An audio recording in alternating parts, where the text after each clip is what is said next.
Hey everybody, welcome back to White Guys in Glasses Review Movies. I'm Clint, this is Casey. Hello Casey. Oh, hi. Hi. We got to see San Andreas, and as we speak, it's currently in theaters, because it's Friday. So you could probably go see this movie right away. Casey, I'm going to start by asking you this simple question. Sure. Was it exactly what you expected it to be? It was exactly what I expected it to be. Second question, was that a problem for you? No? See, I'm going to take the question mark off of mine now, because just no. I agree, it was exactly what I thought it would be.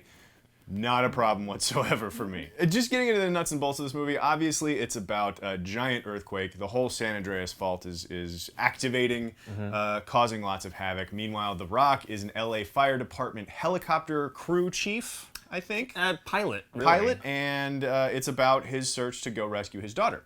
Right. The most irresponsible rescue man of all time.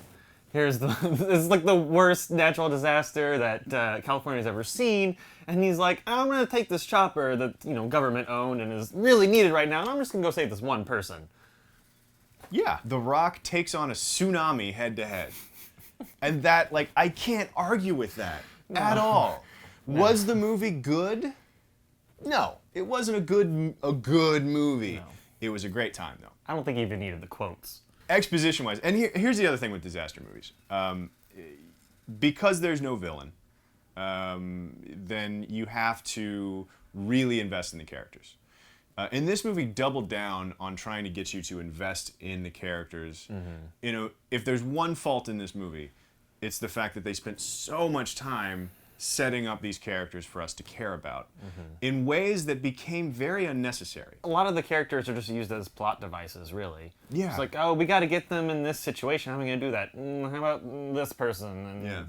And then they're gone afterwards. So, what about rich guy's sister takes her out to lunch? Yeah.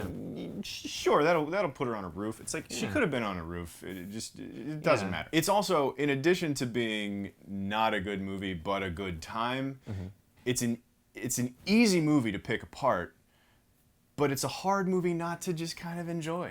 There are these huge destructive scenes that are it's a paint-by-numbers disaster movie. Like, you see whole landscapes, whole cities get laid to waste by this earthquake, and the big effects I thought were amazing. Oh, it looked great. It looked great. There were some smaller effects that I thought were pretty garbage, but the big effects, the shot where it looks like LA is getting shook out like a rug, right? Yeah, was amazing. It helped that we were seeing it in 3D and we were in the very front row, so it's just like everything's falling on top. Yeah, of it. It looked really good. So as far as a disaster movie, it's really good. Where you would expect the excess in a movie like this is in those shots, is in the massive destruction.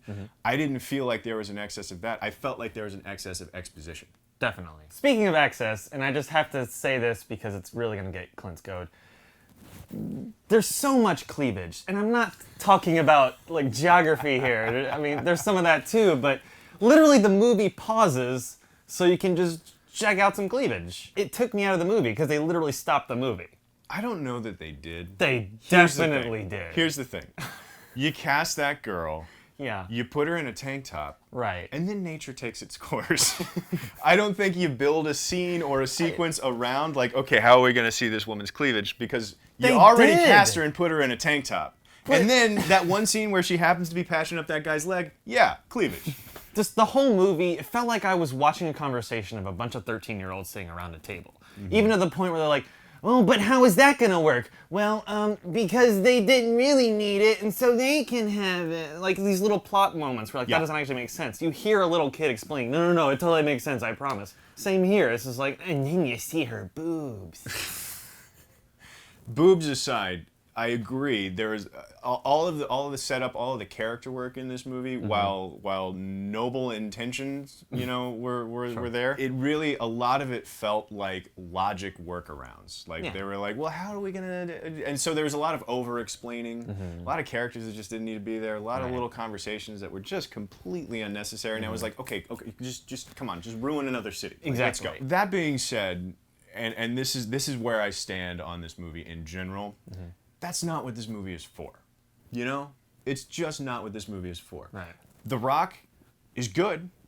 He's solid. There's a lot of like press about it. Like this is The Rock at his best, and maybe that's right. Best what though? Yeah, that's because this is the best version of The Rock standing in front of an American flag, like saying stock action movie lines. Exactly. Like that, I agree. That's why you put The Rock in this movie, so that there's a giant American flag that unfurls, and he goes, "Let's go to work." And I'm like, yeah, I'm going to work with you, Rock. I will go to work, Rock. I will.